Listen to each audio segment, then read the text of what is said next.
anointing fall on me, anointing fall on me.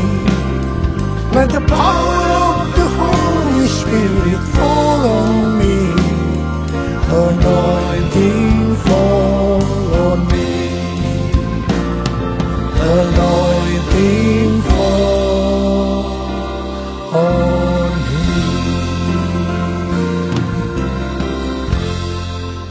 Shalom Bapak Ibu Saudara yang dikasihi Tuhan. Merdeka. Ini bulan Agustus, bulan kemerdekaan. Tanggal 17 nanti kita rayakan. Dan kita juga mengingat kebaikan Tuhan, anugerah kemerdekaan yang sudah Tuhan berikan. Amen. Di dalam Kristus kita semua juga jadi orang merdeka. Amen. Dan mari ingat dalam masa Pentakosta ketiga ini, biar hidup kita penuh dengan Roh Kudus. Dan waktu kita jadi bait Roh Kudus, kita justru jadi orang-orang yang merdeka dalam Tuhan. Amin. Amin. Amin. Baik, puji Tuhan. Kita mau ibadah, siapkan hati, siapkan Alkitab, siapkan diri, dan biar kita sama-sama boleh diberkati hari ini. Waktu pujian penyembahan, firman disampaikan, juga perjamuan kudus nanti, semua kita dipulihkan Tuhan. Amin. Kita mulai dengan doa, mari kita berdoa. Terima kasih Tuhan, pagi hari ini, sepanjang hari ini kami datang pada Tuhan. Tuhan Yesus, kami bersyukur untuk kebaikan Tuhan. Terima kasih untuk bangsa kami, bangsa Indonesia. Amen. Kalau besok kami merayakan ulang tahun HUT RI yang ke-75, kami bersyukur ya Tuhan. Terima kasih karena kebaikan Tuhan luar biasa untuk bangsa ini. Engkau menjaga, Engkau membela, Engkau melindungi bangsa kami. Tuhan, hari ini kami sepakat sehati mau berdoa buat bangsa kami ya Tuhan. Biarlah Engkau terus memegang bangsa kami Tuhan Yesus. Bangsa kami ada dalam tangan Tuhan. Bangsa kami ada dalam rencana Tuhan. Bapak terima kasih Tuhan, kami memberkati pemimpin-pemimpin bangsa kami. Mulai dari presiden sampai tingkat yang terendah.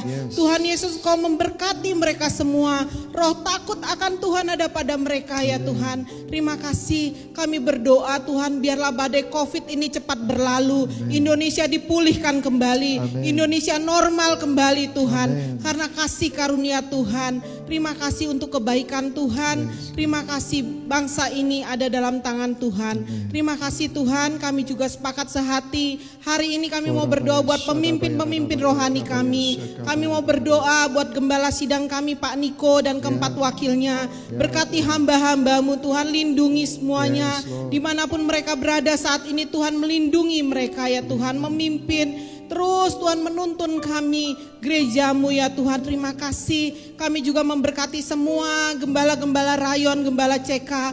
Kami memberkati semua gembala-gembala cabang. Bahkan Tuhan, kami memberkati Tuhan semua leader-leader di HOJ Tuhan. Bapak berkati semua kami hamba-hambamu. Biarlah Tuhan kami terus intim dekat sama Tuhan. Terima kasih untuk kebaikan Tuhan. Kami juga bersyukur mengangkat tangan kami berdoa untuk jemaatmu GBI HOJ Tuhan.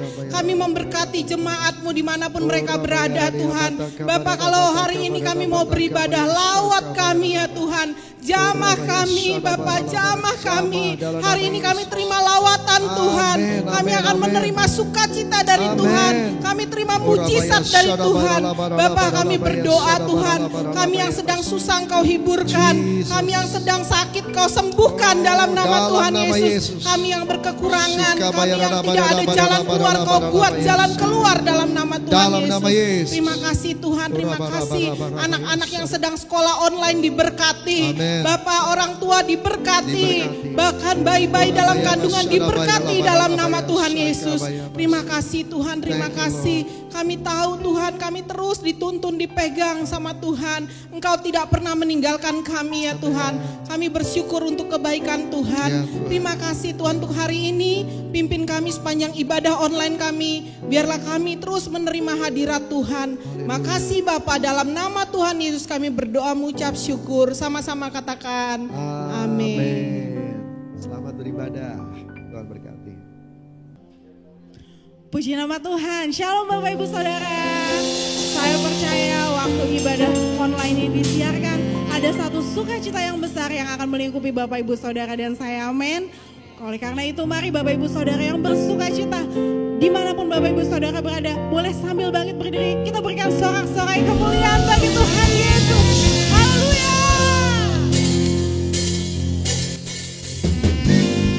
Kami nyanyikan kemenangan bagimu Tuhan, sebab Engkau Allah yang dahsyat. Haleluya.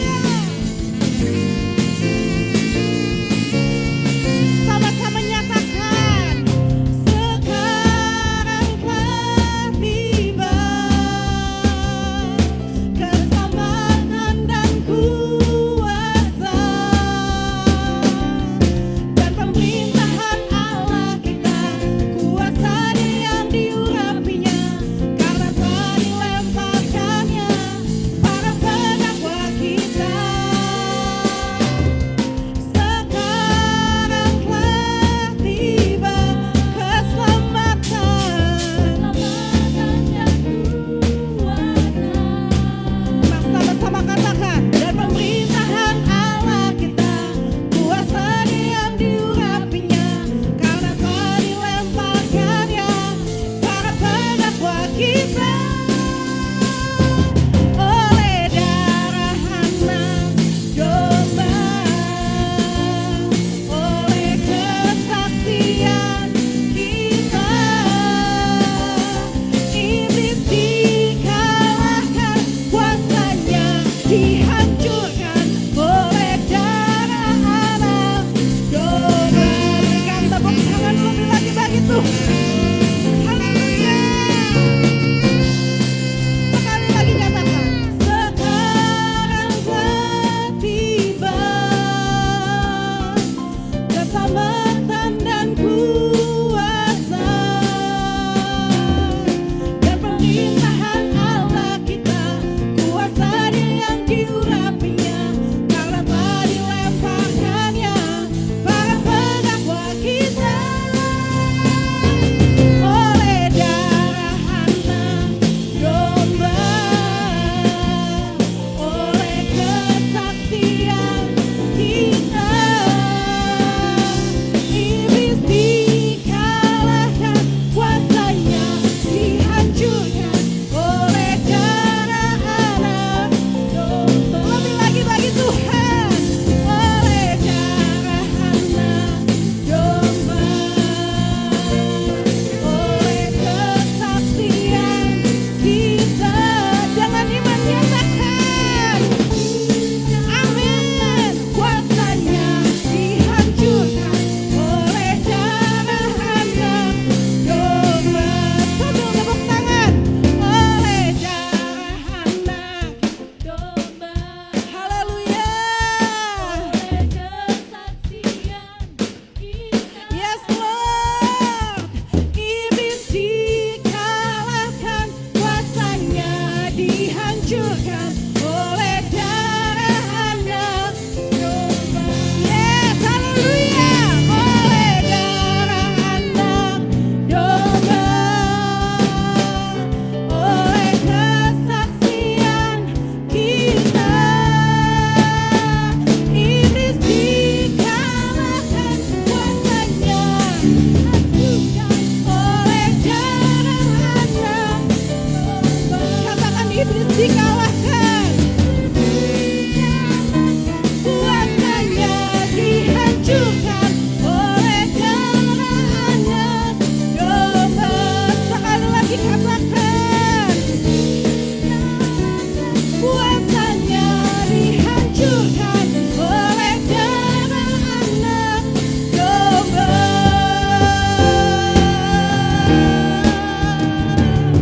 Haleluya. Mari bersama-sama Bapak Ibu Saudara, kita akan sama-sama membacakan Pentakosta ketiga. Pentakosta ketiga. Pentakosta ketiga adalah pencurahan Roh Kudus yang dahsyat di zaman now, melebihi yang terjadi di Azusa Street. Pentakosta ketiga akan mengakibatkan penuaian jiwa yang terbesar dan yang terakhir sebelum Tuhan Yesus datang kembali. Pentakosta ketiga akan membangkitkan generasi Yeremia, yaitu anak-anak muda yang dipenuhi Roh Kudus, cinta mati-matian kepada Tuhan Yesus, tidak kompromi terhadap dosa, dan akan bergerak untuk memenangkan jiwa. Pentakosta ketiga lahir di Indonesia yang bergerak ke bangsa-bangsa. Gerakan ini dari timur ke barat dan akan kembali ke Yerusalem. Pentakosta ketiga akan memberikan kuasa untuk menyelesaikan amanat agung, dan setelah itu Tuhan Yesus datang kembali.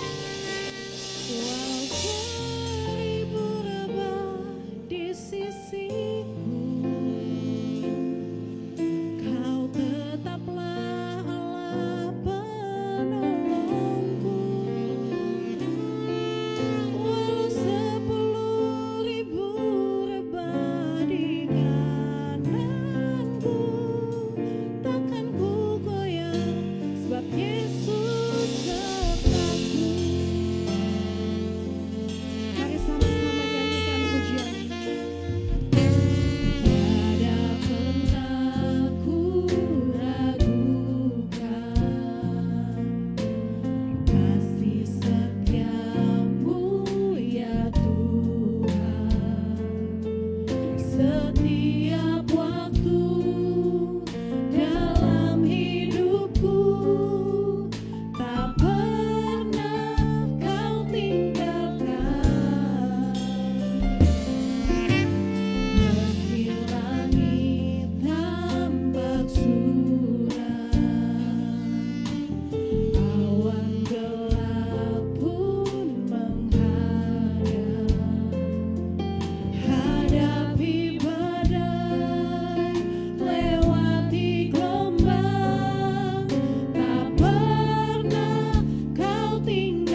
Shalom semuanya. 1 Korintus 3 ayat 16 berkata, "Tidak tahukah kamu bahwa kamu adalah bait Allah dan bahwa roh Allah diam di dalam kamu? Pada saat kita bertobat dan percaya kepada Tuhan Yesus, maka Roh Kudus, roh Allah masuk ke dalam hati kita. Kita adalah bait Allah. Mari kita katakan bersama-sama bahwa saya adalah bait Allah. 1, 2, 3. Saya adalah bait Allah."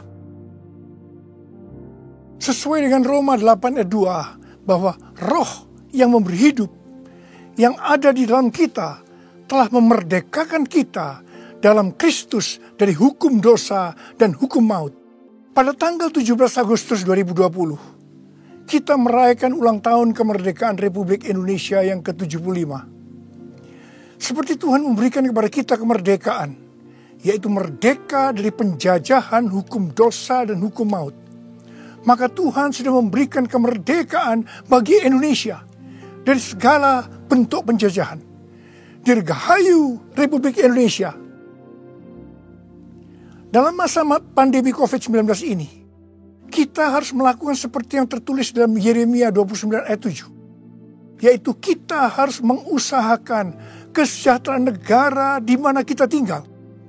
Dan berdoa untuk negara kita kepada Tuhan. Sebab kesejahteraan negara Indonesia yang tercinta ini adalah kesejahteraan kita semua. Yang mau melakukan ini katakan amin. Kita sebagai bait Allah harus hidup dipimpin oleh Roh Kudus. Bukan hidup menurut daging. Roma 8 ayat 13 berkata, "Sebab jika kamu hidup menurut daging, kamu akan mati. Tetapi jika oleh roh kamu mematikan perbuatan-perbuatan tubuhmu, kamu akan hidup." Salah satu peran dari Roh Kudus dalam kehidupan kita adalah bahwa Roh Kudus akan mengurapi kita. Pengurapan yang berasal dari Roh Kudus ini yang akan mengajar kita dalam setiap pemikiran, keputusan, dan langkah yang harus diambil.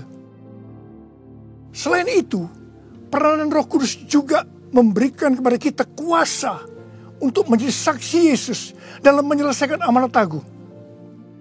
Di dalam era Pentakosta ketiga ini, untuk menyelesaikan amanat agung, Tuhan menyediakan pengurapan dan kuasa double portion kepada kita. Kita akan melakukan apa yang dilakukan oleh Tuhan Yesus pada waktu Dia ada di bumi ini. Bahkan hal-hal yang lebih besar.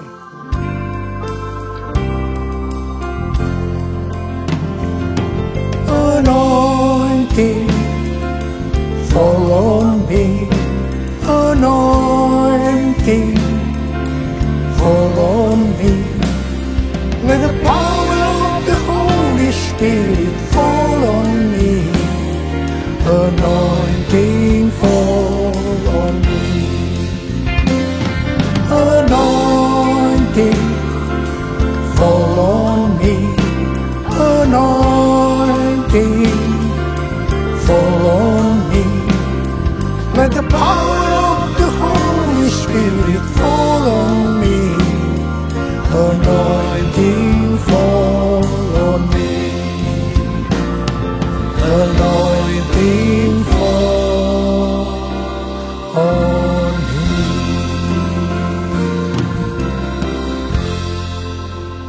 Daud adalah seorang yang sangat mengasihi Allah. Daud merindukan untuk mendirikan bait Allah.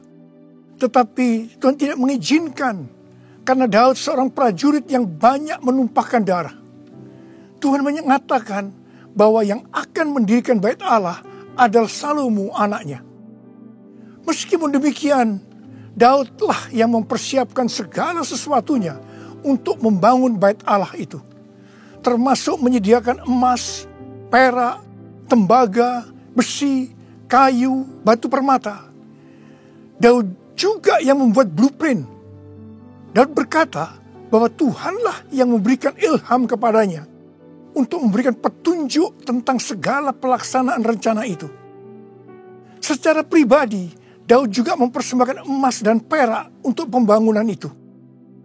Pada waktu Daud menantang bangsa Israel untuk memberikan sumbangan untuk pembangunan bait Allah, dikatakan bangsa itu bersuka cita karena mereka memberi dengan rela dan tulus ikhlas. Demikian juga dengan Raja Daud, dia sangat bersuka cita untuk membangun bait Allah yang adalah tubuh kita ini. Syarat yang utama adalah mengasihi Tuhan.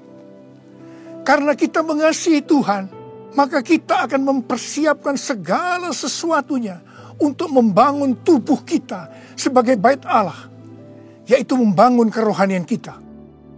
Salah satunya dengan memberikan persembahan secara materi kepada Tuhan dan kepada sesama. Memberi kepada Tuhan dan kepada sesama bukan hanya bagi orang-orang yang berkelimpahan secara materi, tetapi juga untuk orang yang berkekurangan. Pada waktu kita memberi, seperti yang terjadi kepada Daud dan bangsa Israel, maka kita akan mengalami sukacita yang melimpah. Filipi 4 ayat 4 berkata, bersukacitalah senantiasa dalam Tuhan. Sekali lagi kukatakan, bersukacitalah. Dalam masa pandemi COVID-19 ini, banyak orang yang kehilangan sukacita. Itu memang rencana iblis untuk menghancurkan kita. Tetapi Tuhan memberikan kunci untuk mengembalikan sukacita itu, yaitu dengan cara memberi.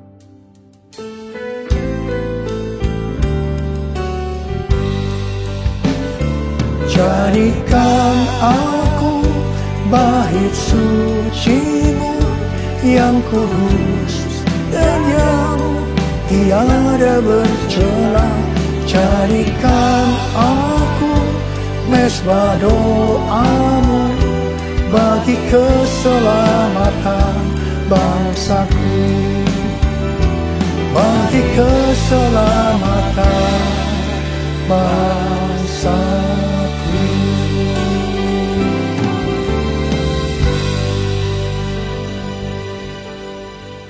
Sesuai dengan 2 Tawarikh 3 ayat 1 dikatakan bahwa Salomo mendirikan bait Allah di Yerusalem di Gunung Moria, di mana Tuhan menampakkan diri kepada Daud di tempat pengirikan Ornan, orang Yebus.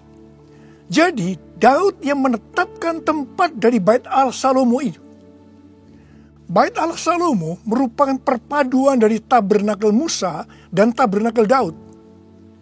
Tabernakel Musa berbicara tentang hukum Allah, sedangkan tabernakel Daud berbicara tentang doa, pujian, dan penyembahan.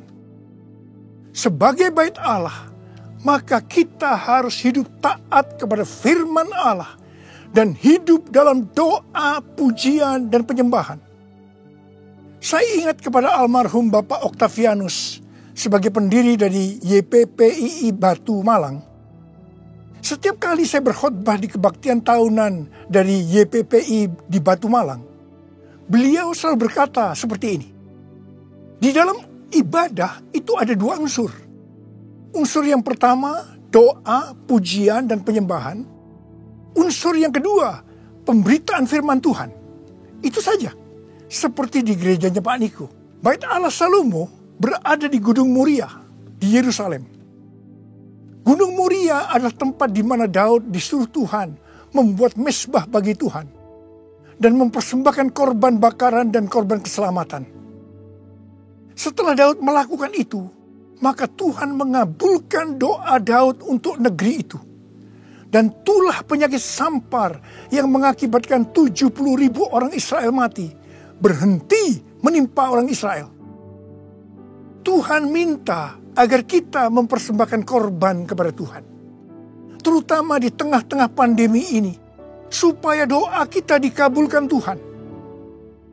Saya bersyukur kepada Tuhan karena gereja-gereja di Indonesia pada saat pandemi COVID-19 mempersembahkan korban.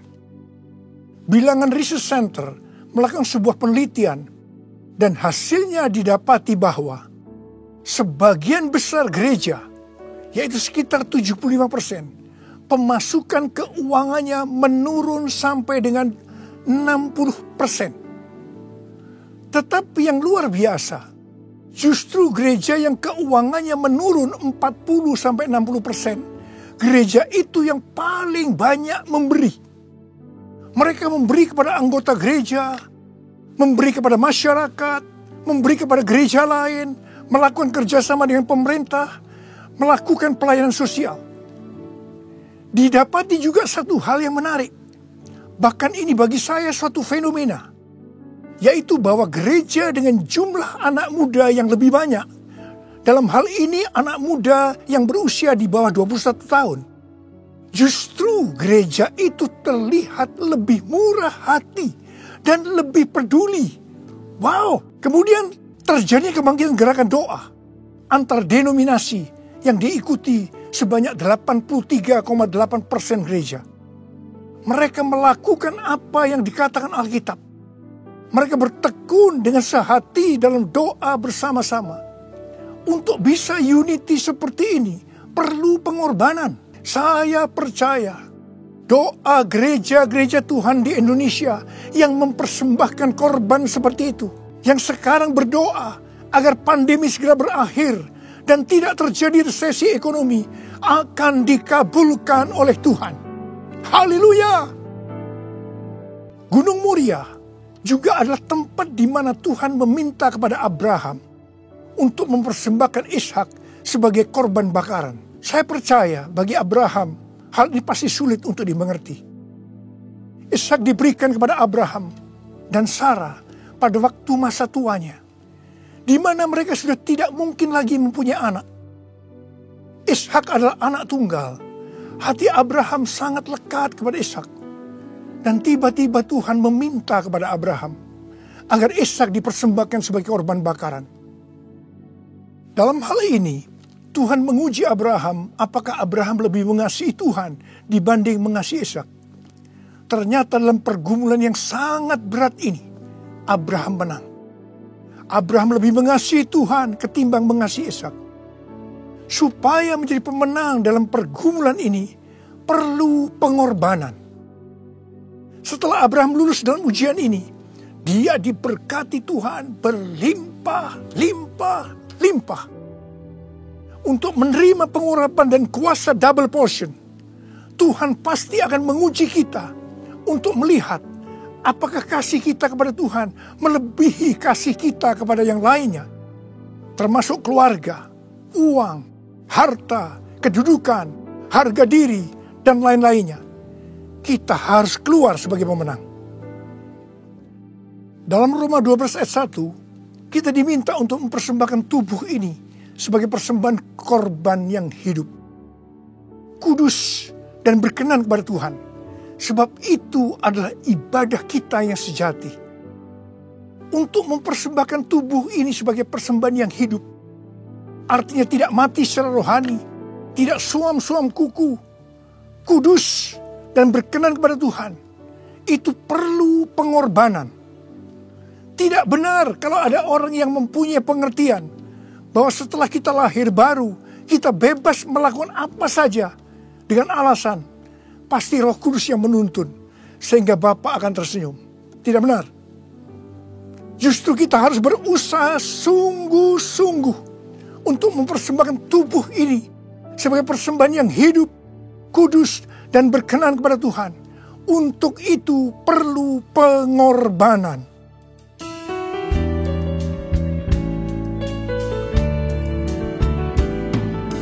Bapa, ku persembahkan tubuhku sebagai persembahan yang hidup, kudus, dan yang berkenan padamu, sebagai ibadah yang sejati.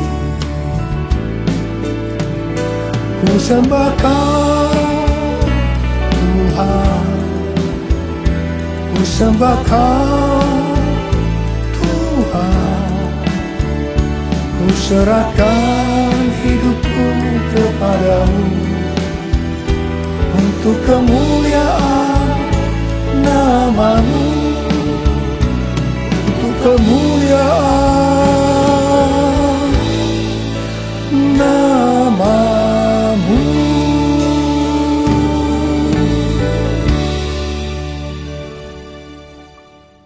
Pada awal tahun 2009, Tuhan berkata kepada saya dari Wahyu 3 ayat 11a, bahwa aku datang segera. Saya sudah sering mendengar kata-kata ini. Tetapi pada saat itu ada sesuatu yang lain. Saya gemetar. Dan saya berkata kepada Tuhan, Tuhan, apa yang akan Tuhan kerjakan? Dan apa yang harus kami lakukan? 6 bulan kemudian, Tuhan baru menjawab pertanyaan tentang apa yang akan Tuhan kerjakan dengan berkata, aku akan mencurahkan rohku. Aku akan mencurahkan rohku. Pada saat Roh Kudus dicurahkan, akan terjadi seperti yang terdapat dalam Yoel 2 ayat 28 sampai dengan 32. Ada 3 tanda yang akan terjadi. Tanda yang pertama, anak-anak, pemuda, dan orang tua akan dipakai Tuhan secara luar biasa. Katakan amin. Tanda yang kedua, mujizat akan terjadi luar biasa. Tetapi tanda yang ketiga, goncangan juga akan terjadi luar biasa. Dengan adanya 3 tanda ini, maka Yoel 2 ayat 32 akan terjadi. Yaitu bahwa akan banyak orang yang berseru kepada nama Tuhan. Dan mereka yang berseru kepada nama Tuhan, mereka akan diselamatkan. Artinya akan terjadi penuaian jiwa besar-besaran. Pada tahun 2013, Tuhan berkata tentang pencurahan Roh Kudus ini sebagai Pentakosta yang ketiga. Ini sesuai dengan nubuatan William Seymour pada tahun 1909, yaitu kira-kira 100 tahun ke depan.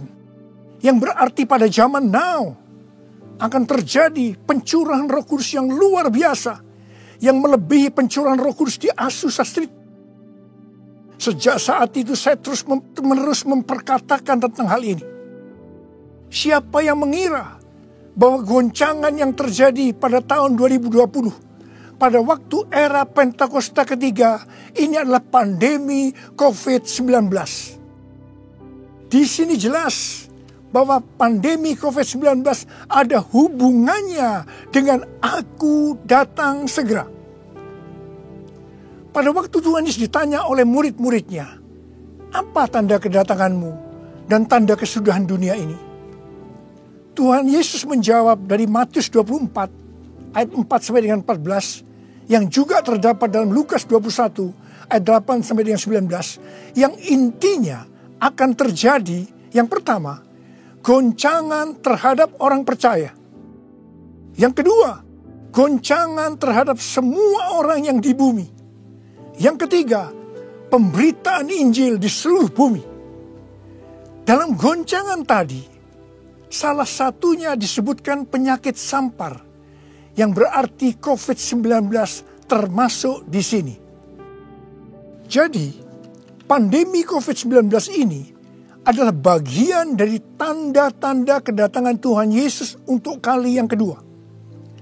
Yang perlu diingat adalah bahwa yang pertama, kita tidak mengatakan bahwa setelah pandemi ini Tuhan Yesus pasti datang kembali. Dalam hal ini kita tidak pernah tahu.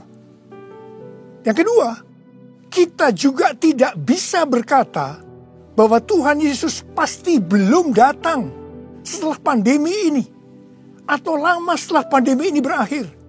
Dalam hal ini pun kita juga tidak pernah tahu. Yang penting adalah bahwa pandemi COVID-19 ini adalah warning kepada kita bahwa kedatangan Tuhan Yesus sudah semakin dekat.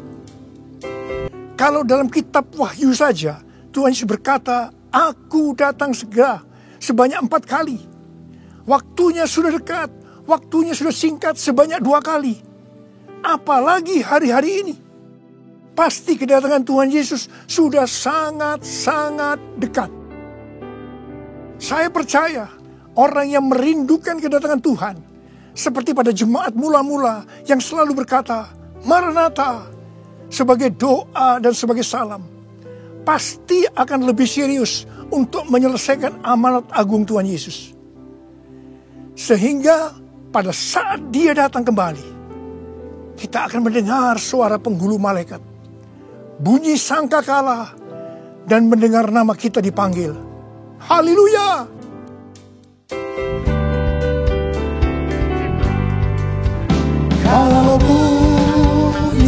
sangkakala, kalau bunyi sangkakala, kalau bunyi sangkakala, kalau namaku dipanggil ku ada, kalau namaku dipanggil ku ada.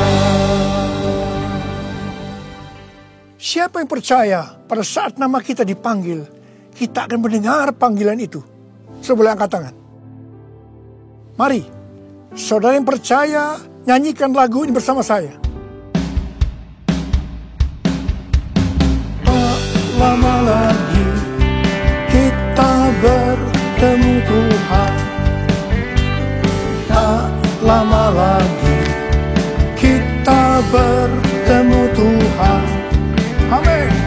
Tak lama lagi kita bertemu Tuhan. Haleluya, haleluya, kita bertemu Tuhan. Haleluya, haleluya, kita bertemu Tuhan.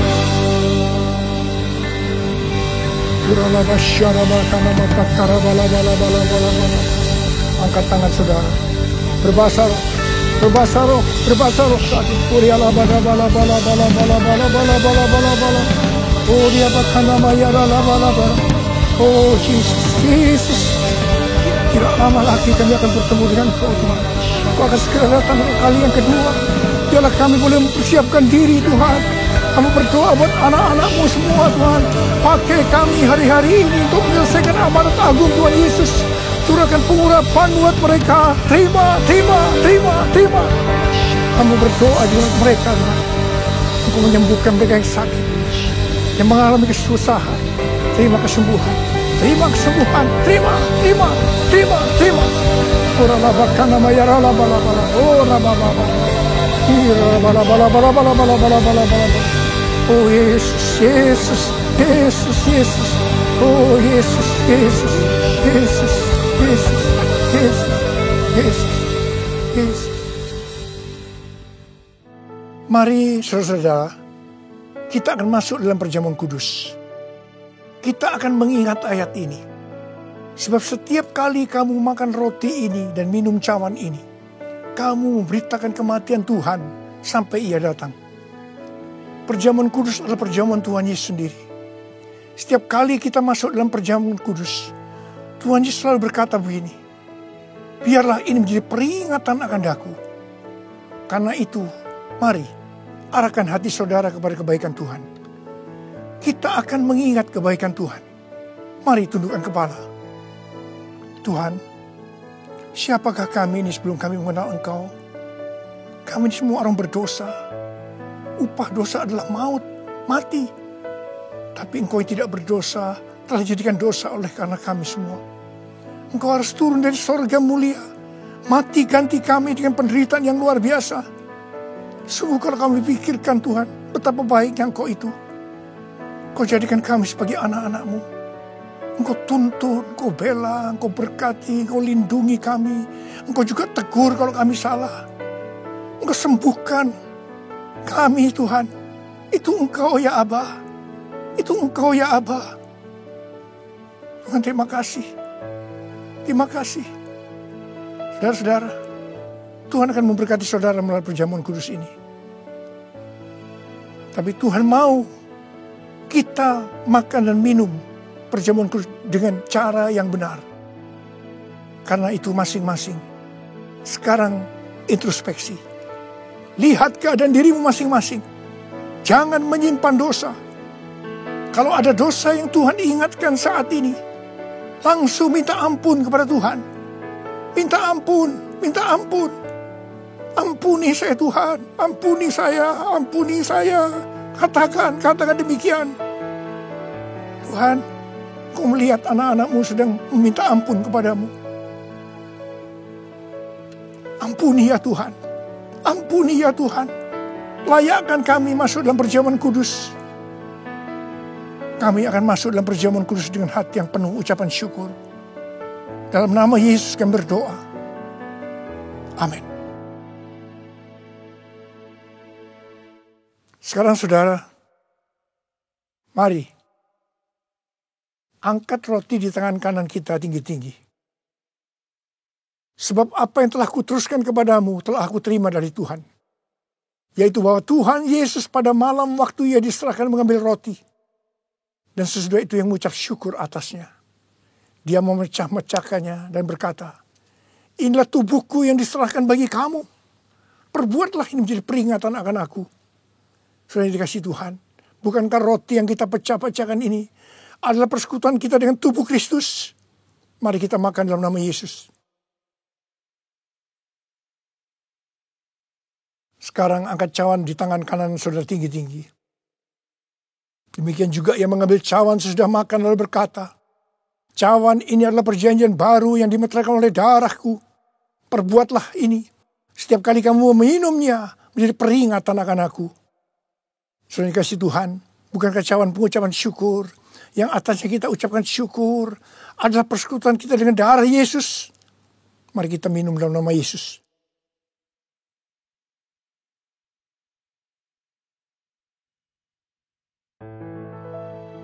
Oh, rarabasyandara kadamata karaba. Mari angkat tangan saudara. Ucapkan syukur. Ucapkan syukur dengan suara, jangan diam. Tuhan, terima kasih ya Tuhan. Terima kasih ya Tuhan. Terima kasih ya Tuhan. Terima kasih. Ucapkan syukur pada Tuhan. Ucapkan syukur. Kami bersyukur buat kebaikan-Mu ya Tuhan. Ya Tuhan, ya Tuhan. Kami bersyukur. Kami berterima kasih kepadamu ya Tuhan. Terima kasih Yesusku, terima kasih Yesusku. Puji syukur hanya bagi Tuhanku. Terima kasih Yesusku, terima kasih Yesusku. Puji syukur hanya bagi Tuhanku.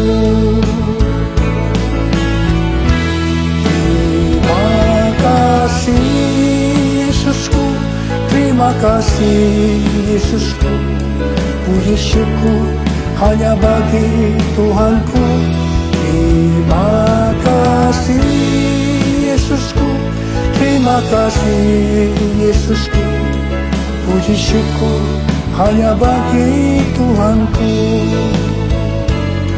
Puji syukur hanya bagi Tuhanku.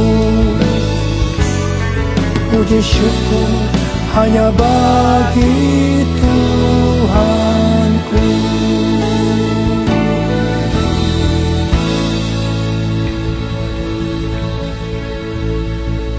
Terimalah berkat Tuhan. Kasih karunia yang berlimpah-limpah daripada Allah Bapa dalam anak yang tunggal Yesus Kristus. Persekutuan yang manis dengan Roh Kudus menyertai saudara sekalian mulai hari ini sampai Yesus datang menjemput kita di awan-awan dan bahkan sampai selama-lamanya. Yang percaya bersama-sama katakan amin.